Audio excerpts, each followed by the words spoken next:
Okay, we're on. There is so much paint available these days that it is overwhelming. A tiny step outside Warhammer's Citadel range and you're hit with an explosion of different brands. So the question is, what paints do I use to paint Warhammer and other miniatures? And what is the best paint to use to paint Warhammer and other miniatures? And the answer? Oh, well, you're not going to like the answer. Assuming you're talking about miniature paint, then there are a few types of paint that you might want to consider. Acrylic paint, which is reasonably fast drying and usually water-based, with various ingredients and pigments designed, in our case, for painting miniatures. You might find this in a reasonably standard viscosity, or you might find it in a more thinned consistency for airbrushing. Then you've got oil-based paints, and they can be thinned with white spirits, and they can Then you've got oil-based paints or enamels which can be thinned with white spirits and can be typically used for various effects. They often take longer to dry and require a different approach to your regular brush and water one. And on top of this, you've got what we'll call effect paints, which can be oil or water-based, but essentially allow you to do things like blood, grime, streaking, weathering, panel lining, and so on. You'll also find texture paints, which usually have things like sand and glue mixed into them, and they might dry in certain ways to create a textured or a cracked effect. You might find inks, which are highly pigmented but similar to washes. And then you have paints like Citadel's contrast range, which usually get called speed paints. You'll also see or hear a few terms that get thrown about when it comes to paint. Two common ones are pigment and medium. Pigment is the powder or the substance that the colour is created from. It's generally very fine grain in order to be mixed with the paint. Medium or binder is the often uncoloured additional main ingredient which the pigment works with to produce the paint as a whole. Of course, there is far more complexity to it than that, but you can go and watch a What's Paint Made Of video for that. Just be aware that a highly pigmented paint will have more colour or vibrancy, but it also could end up with a bit of a chalky texture. And medium can be bought separately and used in place of water for mixing where necessary. So there are a number of commonly known brands making miniature paints for hobbyists. Here is an almost certainly incomplete list of the brands or the ranges that I'm aware of. Citadel.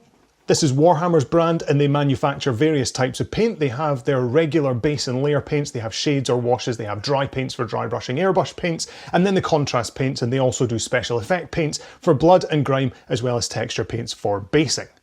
Vallejo has a number of ranges of paint too. There's the Game Colour and the Model Colour acrylic paints. They've got Game Air and Model Air, which are for airbrushing, and then they have an excellent Metal Colour range for metallics, and they also do inks, washes, and various other types of paint.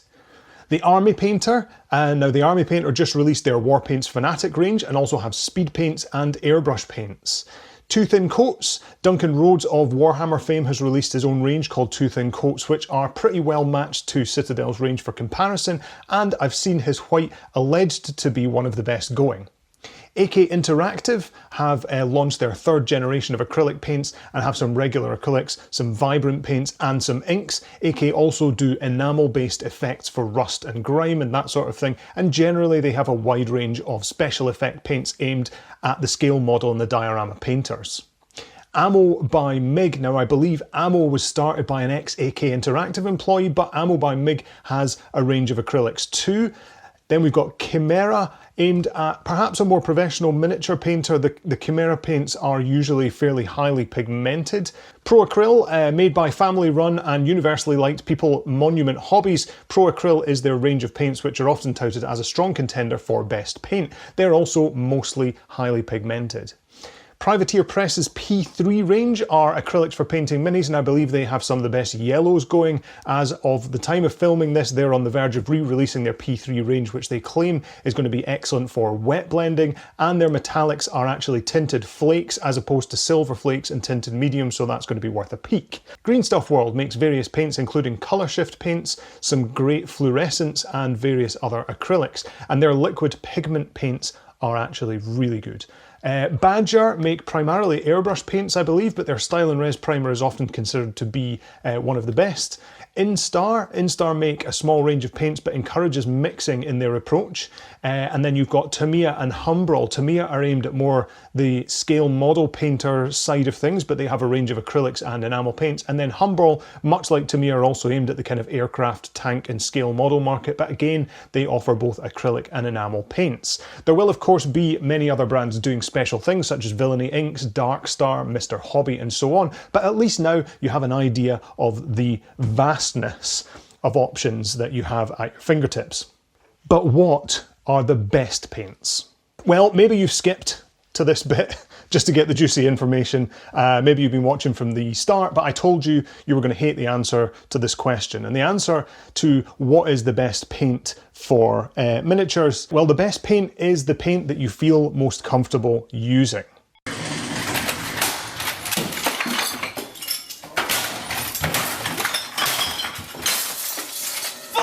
Yeah, so let me explain a little bit more here. I've been through all of the stages of buying and using paint. I started with Citadel since it was all I knew about. I ended up collecting almost every single paint that they had in the range, and 95% of those had been transferred into dropper bottles. I'd started buying up other ranges. I got deep into things like scale colour, and then I found all the different Vallejo paints, and I've dipped into the Army Painter range. I've used Tooth and Coats paints, and right now I'm using a full range of AK Interactive 3rd generation. But there's one thing that kind of pains my somewhat organised brain, and that is that I can't get everything I need or everything that I want from just one range. I like Citadel's contrast range. I like some of Vallejo's model colour range. I swear by their metal colour range, but I like some scale colour paints for the fact that they're very matte. I like Tooth and Coat's Triad setup, and I like their matching to the Citadel range. I love the new AK Interactive 3rd gen paints and a lot of the vibrant colours. And there are just some standalone paints that I rate for things like coverage, their tone, or the results that I get. So what I'm saying here is, you need to dabble, you need to try different ranges, and you need to figure out what it is that works for you. Nobody can tell you what the best paint is because, like many things in the hobby, it is entirely subjective. Yes, you can find out which paint has more pigment, which costs the least, and various attributes of all the brands, but only you will know which one that you're most comfortable using. And you're not going to get everything that you need from one brand.